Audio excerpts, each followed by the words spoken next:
Tola Mendoza, Tola Dragonetti, y también partes del CEAS.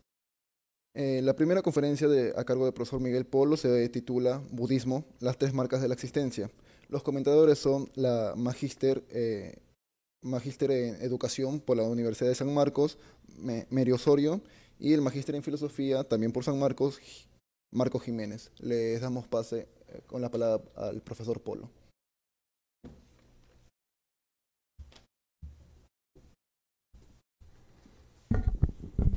Muy buenos días.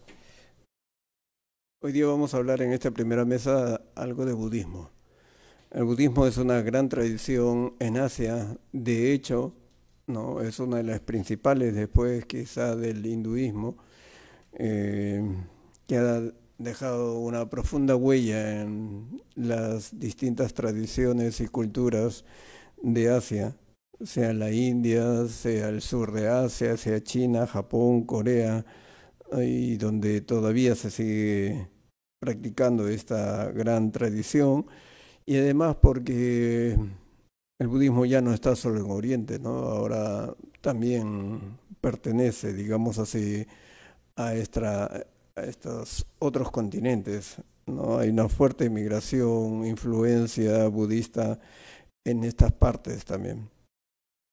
Pero el budismo, a diferencia de otras tradiciones, tiene una multiplicidad de escuelas. No es una organización, digamos, jerárquica, sino hay una multiplicidad de budismo, se puede decir. Y esto desde el inicio mismo de la muerte de Buda, de Siddhartha Gautama, el Buda. Y eso ha permitido mucha mayor libertad en la interpretación de las enseñanzas, que de alguna manera no es problema para ellos mismos, es parte de la tradición, el libre pensamiento y la crítica. Pero ahora nos vamos a detener a un concepto que buena parte, aunque quizás no todos, los budismos tienen en cuenta, que es las tres marcas de la existencia. En primer lugar, señalémosla. Vamos a utilizar la expresión las tres marcas de la existencia para hablar de este tema. Las adversidades sí importan. Que es uno de los porque forja nuestro carácter y nos permiten hablar un mismo. Las enseñanzas budistas antiguas, valga la redundancia, conocidas como, en una colección conocidas como el Canon Pali. Yo me voy a centrar en esa tradición, aunque siempre hablando y tomando otros autores también. El término es tilakkhana. Tilakkhana. Significa tres, estas tres marcas de la existencia. Algunos autores consideran que es un problema traducir la kana como realidad, ¿no? El budismo prefiere más bien términos como shunyata, tatata, dharmakaya, que tienen significados específicos, pero esto de realidad también es un problema, el término mismo. Recuerden que nos viene del latín, realidad, que está relacionado con res, cosa, y como si fuera algo sólido. La misma palabra realidad tiene una herencia muy moderna, digamos así.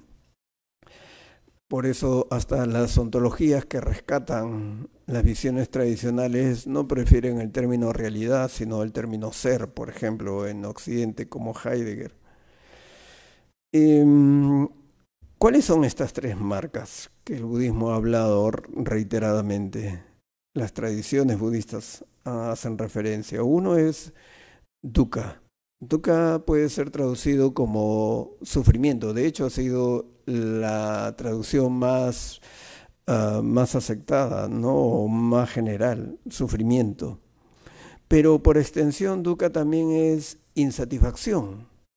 Estados de insatisfacción que experimenta el ser humano.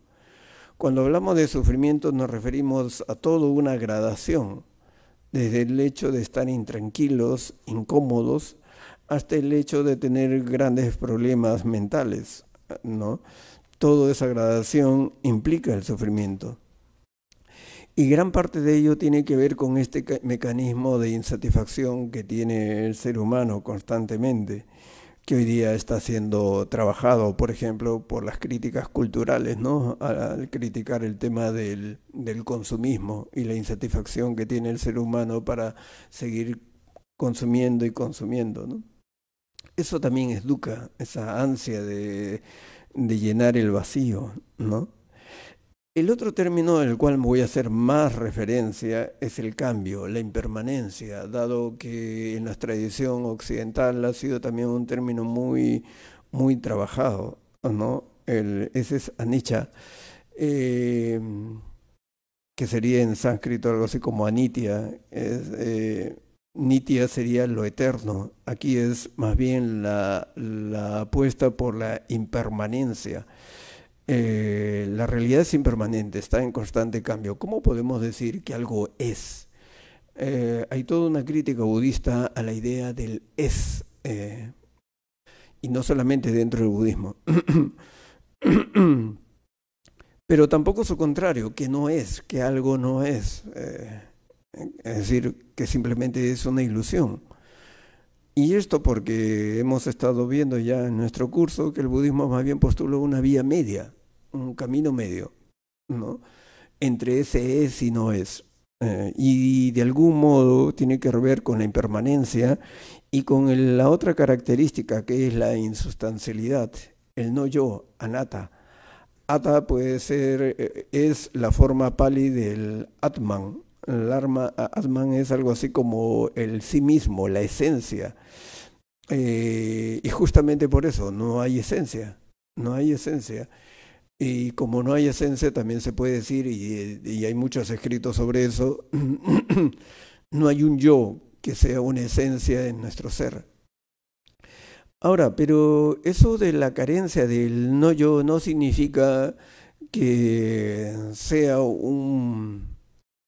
nuestra existencia sea una nada, ¿no? La insustancialidad no desvaloriza la existencia del ser humano. Eso lo vamos a ver en la medida que el tiempo nos gane. Por favor, me van marcando el tiempo los amigos.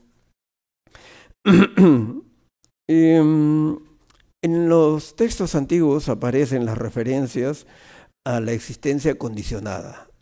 La existencia condicionada tiene que ver, sánscrita, la existencia compuesta tiene que ver justamente con la impermanencia. La impermanencia es de las cosas compuestas. Todo está en constante cambio y su composición también se va alterando poco a poco, ¿no?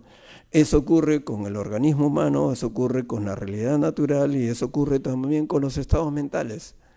El budismo no hace diferencia de los estados mentales con el propio proceso de impermanencia y cambio y composición de la realidad en general. Pero el budismo también habla de lo incondicionado. Hay algo incondicionado, a sánscrita, lo que no está compuesto. Y es a veces ahí donde algunos manuales de budismo se olvidan, ¿no? Que solamente se quedan en la impermanencia cuando el budismo mismo ha hablado, y esto en los textos antiguos. Si no existiese lo incondicionado, no habría salida para lo condicionado, dice Buda, Siddhartha, Gautama el Buda. Por lo tanto, se plantea la posibilidad de lo no compuesto, que luego, que va a ser llamado nirvana, por ejemplo, ¿no? El nirvana, como lo no condicionado. La experiencia de lo no condicionado es una de las cosas más importantes dentro del budismo, pero, y ahí viene un pero importante, ¿no? Tampoco hay una obsesión en el budismo, y el mismo Siddhartha lo decía, ¿no? De estar definiendo lo no condicionado.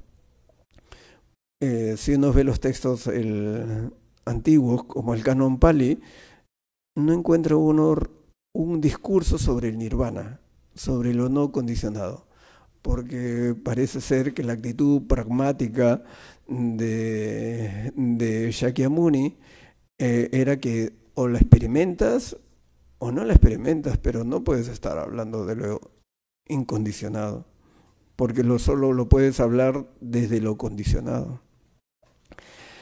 En el budismo también hay esta distinción entre una búsqueda noble y una búsqueda innoble.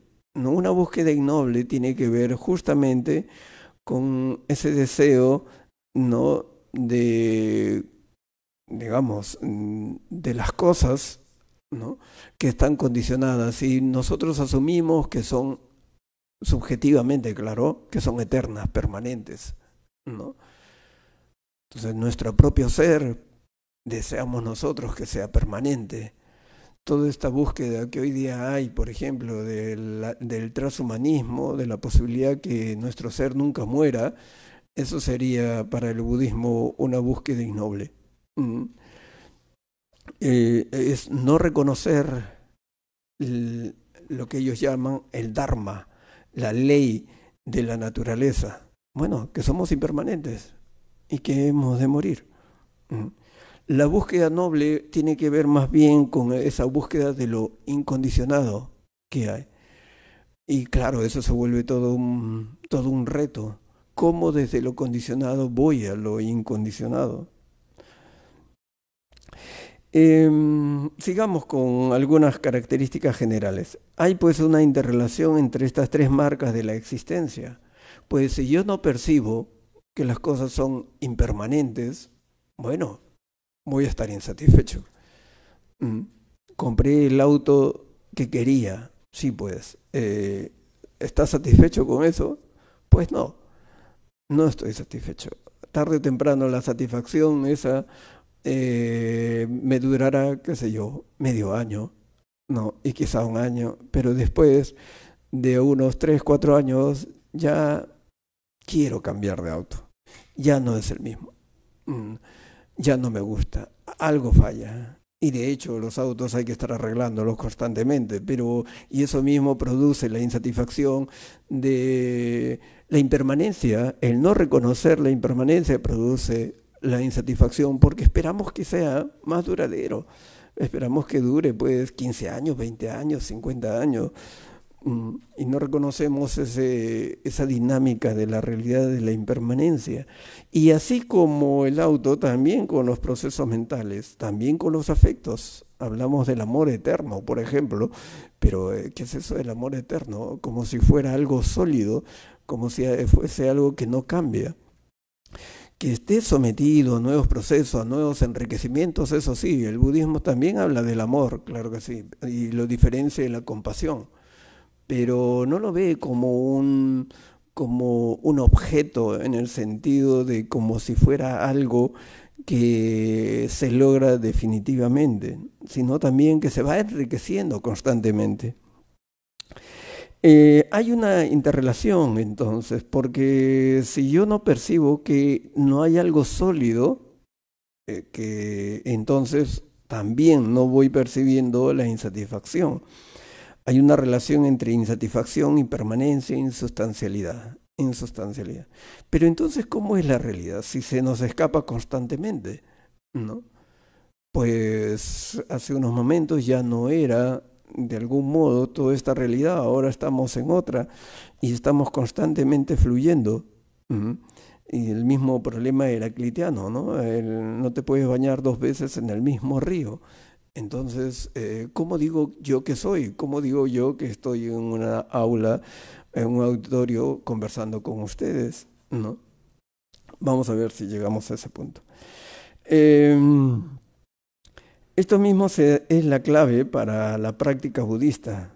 En la práctica budista, además de la teoría, de esta comprensión de lo que llamaríamos la filosofía budista, se trata de percibir la impermanencia, percibirla de manera serena, quieta, que es otra forma de acercarse a la impermanencia. Una forma es esta, discursiva, conversar sobre la impermanencia, y otra cosa es percibir la impermanencia a partir de esa serenidad de la visión, o lo que se llamaría la contemplación.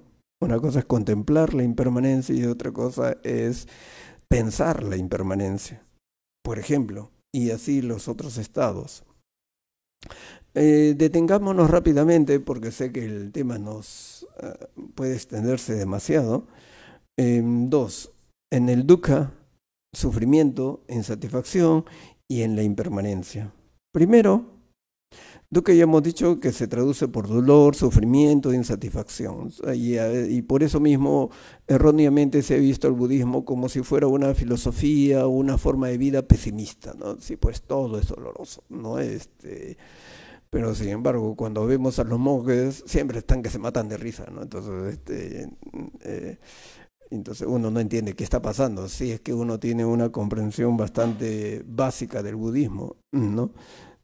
¿Cómo se entiende eso? Dukkha es lo opuesto a sukha. Sukha es la felicidad, el bienestar. Por lo tanto, el Buda también está hablando de bienestar. ¿En qué medida podemos hablar del bienestar del ser humano? El bienestar personal, el bienestar social, porque no es simplemente apagar dukkha, sino también la preocupación por sukha.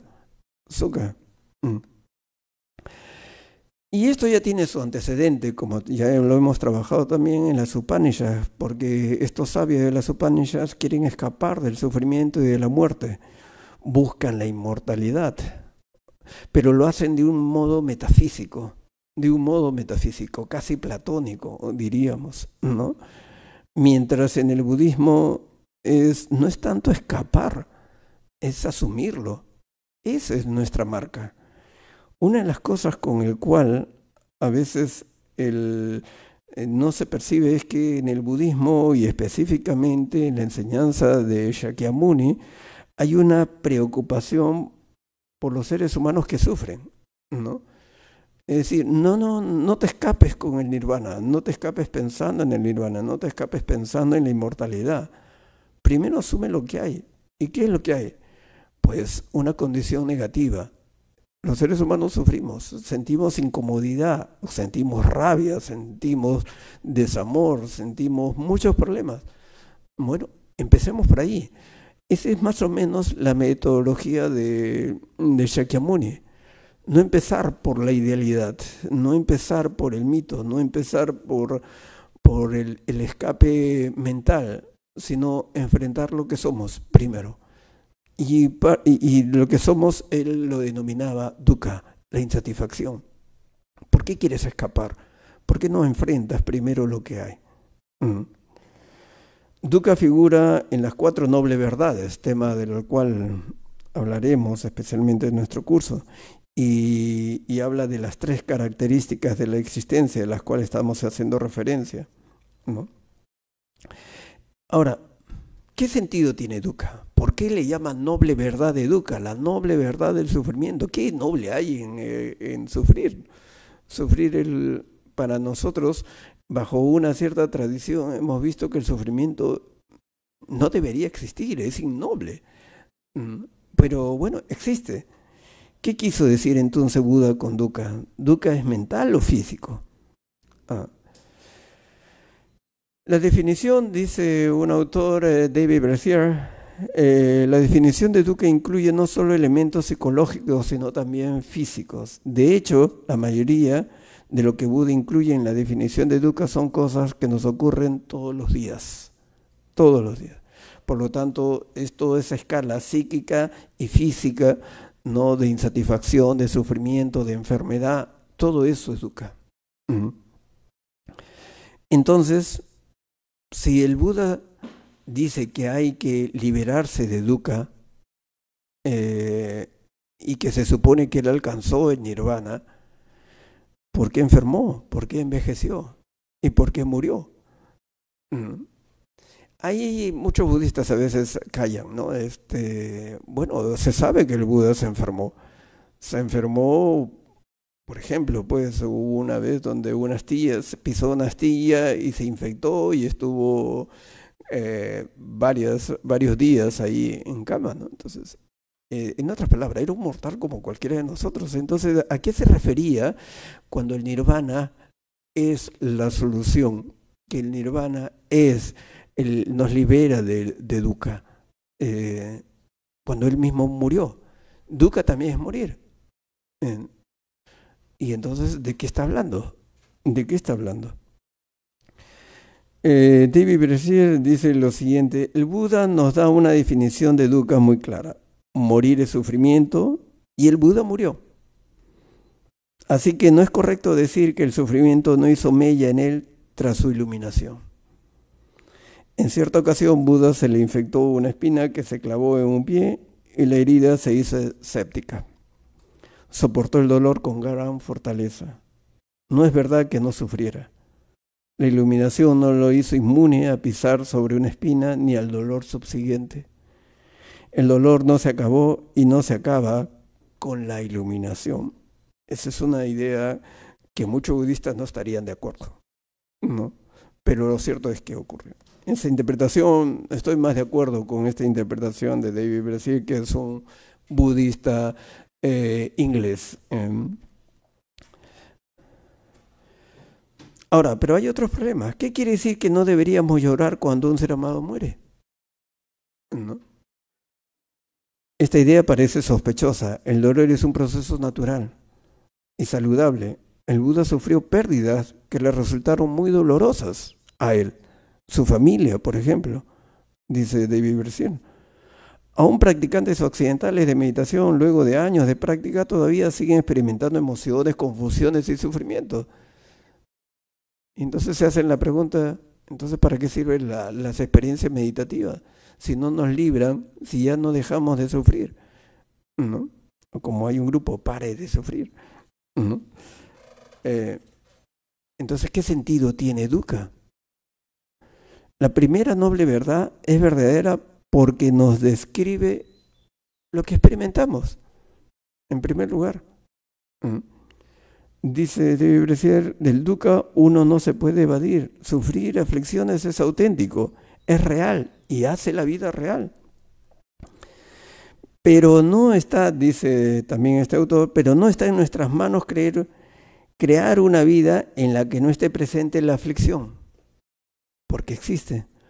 Una vida en la que no existiera el dolor sería irreal y flácida. Claro que la podemos disminuir. Para eso están los fármacos, por ejemplo, la medicina y también algunas otras prácticas que nos ayudan, ¿no?, a no tener sufrimientos tan agudos.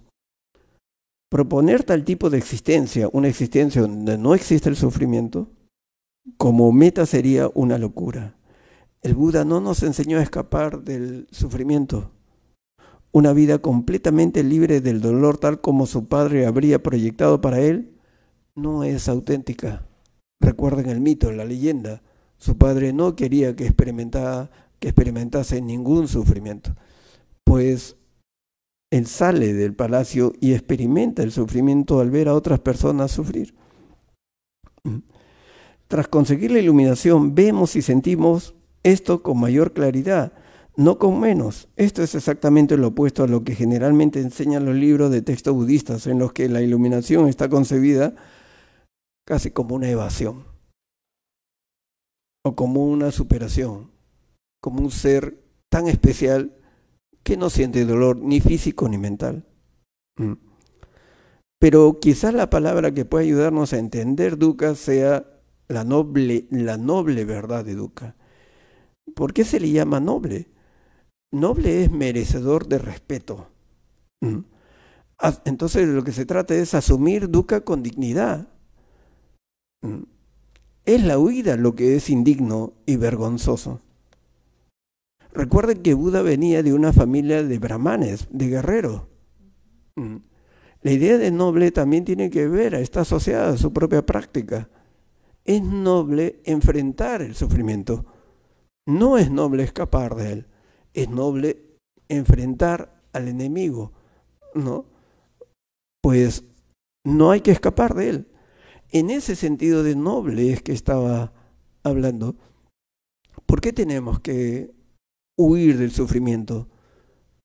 ¿No es más noble enfrentarlo y comprenderlo y ver por qué ocurre?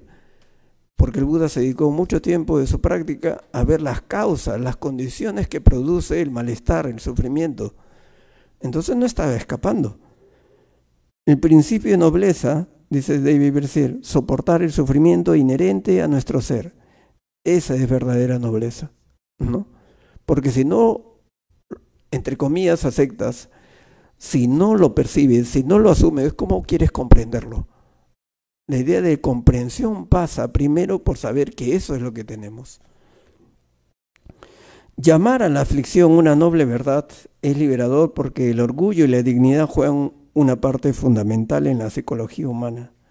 Dukkha, en cierto sentido, podríamos traducirlo como imperfección. El Buda nos dice que no hay que temer vergüenza por ser imperfectos.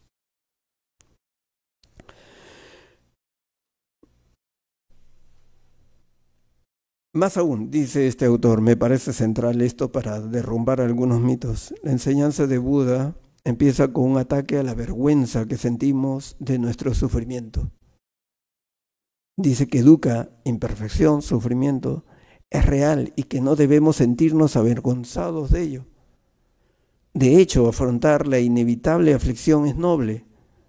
Una persona noble es aquella que acepta lo real de la adversidad y no gasta energía en tratar de liberarse de ella o en exacerbarla. La salvación de la humanidad se encontrará en la práctica de una respuesta noble a la realidad existencial. Eso es la iluminación. Analizando el texto, entonces, diríamos, permítame más bien avanzar, dado que el tiempo nos está ganando. Quiero pasar a la otra noble verdad, a la otra marca de la existencia, anicca, ¿no?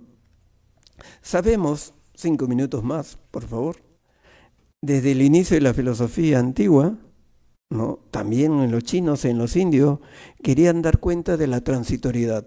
Esto no es nuevo en el budismo, sino también en las culturas, ¿no? Querían comprender el devenir, la impermanencia de la realidad o de la vida humana. Ya sabemos lo de Heráclito, voy a saltearme. También lo de en China, Lao Tzu, comprender el movimiento. En India será Siddhartha Gautama Shakyamuni quien reflexionará sobre la impermanencia, no solo para comprenderla, sino para ver en ella un modo de vivir. Me detendré en este maestro indio. Las últimas palabras curiosas son indicadores importantes para esta marca de la existencia. ¿Por qué? Porque se supone que las últimas palabras son como casi el resumen de lo que él les deja a sus discípulos. Impermanentes en verdad son las cosas compuestas, dice. Vaya fórmula, digamos, ontológica, ¿no? Impermanentes en verdad son todas las cosas compuestas, todas, inclusive los dioses, inclusive la mente, inclusive el cuerpo, inclusive la realidad natural. ¿Cómo entonces puede ser posible esto? De lo que ha nacido, ha llegado a ser, está compuesto y por lo tanto sujeto a la disolución. Él dice, haya motivo para decir, oh, no permitas que eso se disuelva. Jamás condición semejante puede existir. Y este texto está en referencia a que uno de los discípulos más queridos, Ananda, le dice, por favor, quédate más tiempo, ¿no? ¿Por qué no haces que permanezcas? Y él le dice, ¿me has comprendido? He estado predicando tantos años la impermanencia, que todo lo condicionado tiene que perecer, y ahora me pides que me quede. ¿Cómo puede permitirse que de lo condicionado salga lo incondicionado? Y termina, trabajar con ahínco os ruego, Ananda, para vuestro propio bien. Dedicaos por entero a vuestro propio bien. Sed celosos, diligentes, decididos por vuestro propio bien. ¿Y qué significa esto de trabajar por vuestro propio bien? ¿A qué se está refiriendo? ¿No? La decadencia es inherente a todas las cosas compuestas. Esa es una visión naturalista, claro que sí, y realista. Trabajar con empeño por vuestra salvación. Ahí las interrogantes no debe estar en la última parte, por favor, ¿no? Son admiraciones más bien. Estas fueron las últimas palabras del Tathagata, que era otro nombre con el cual se le conoció. Entonces, las últimas palabras fueron en referencia a la impermanencia, Por lo tanto, la comprensión de la impermanencia es tanto para entender la realidad como para comprender la vida humana. Una frase muy repetida en las enseñanzas antiguas es: impermanentes son todas las cosas compuestas. Esa es una frase que se repite mucho en los textos. Impermanentes son todas las cosas compuestas. Comprende eso, medita sobre eso, reflexiona sobre eso. Esa es la práctica, ¿no? Y claro, eso disminuye para el budismo los apegos, los odios, ¿no? Las ignorancias. La práctica de la meditación en la impermanencia es muy poderosa para el budismo para evitar el apego a las cosas y a las personas y a tu propia vida y aún a tu propia vida.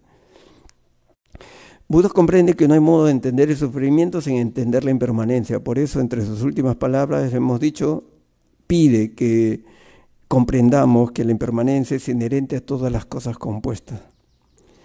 El enfoque budista de la impermanencia tiene un sentido más humanista, es decir, ser aplicado para asumir noblemente los cambios y así disminuir el sufrimiento de la existencia humana. Por eso las consecuencias morales y psicológicas de esta enseñanza, en ambos niveles, no es solamente una comprensión filosófica, sino esto te puede ayudar a ti en términos morales, te puede ayudar a ti en términos psicológicos. Y de hecho, en estos 3 niveles es que trabaja el budismo. Terminando, ahora sí, no puedo darle más por el tiempo porque hay otros amigos que van a exponer. Primero, todo lo que surge tiene que cesar. Lo que surge se explica por un proceso dependiente, tampoco es arbitrario. Hay un proceso dependiente de las cosas dependen de algo. Mi existencia, el que yo esté vivo acá, depende de muchas cosas, de la alimentación. Y esa alimentación a su vez viene de gente que ha producido esa alimentación. Por lo tanto, tengo que estar agradecido con toda esa gente que está ayudándome a sostenerme ahora. Pero también viene de mi familia. También viene de mi familia, del afecto de mis seres queridos, pero también viene de estar en un contexto como este. Hay un conjunto de condicionamientos que hace que yo esté acá. Entonces, mi vida no se explica solo por mi vida se explica a partir de un conjunto de procesos dependientes y a partir de los cuales yo también, aunque no lo quisiera, estoy influyendo en otros, haciendo que otros, ¿no?, tengan determinados tipos de ideas o simplemente por la amistad, etcétera, etcétera, de cosas. Entonces la vida humana es, por eso en el budismo al final se señaló que la vida humana más bien es como un tejido, una red de interrelaciones, ¿no? Donde por más que yo sea yo, mi yo solo ha surgido porque hay otros que me han permitido ser, ¿no?, hasta el momento. La personalidad depende entonces de su unión con los 5 agregados, dice Buda, ¿no? Nosotros individualmente somos cuerpo, somos sensaciones, somos percepciones, somos voliciones, somos deseo, somos conciencia. Y cada uno de esos es impermanente. Mi conciencia es impermanente. Ahora soy consciente de que ustedes están ahí y que yo estoy hablando. Más tarde seré consciente de las preguntas y más tarde seré consciente de que estoy con mis amigos, etcétera, etcétera. La conciencia misma va fluyendo con las cosas. Igual que el deseo, igual que las sensaciones. Eso hace nuestra condición moral infinita, infinita. Pero a partir de ahí es que tenemos que trabajar. ¿Cómo teniendo esa condición de estar constantemente fluyendo, ¿no?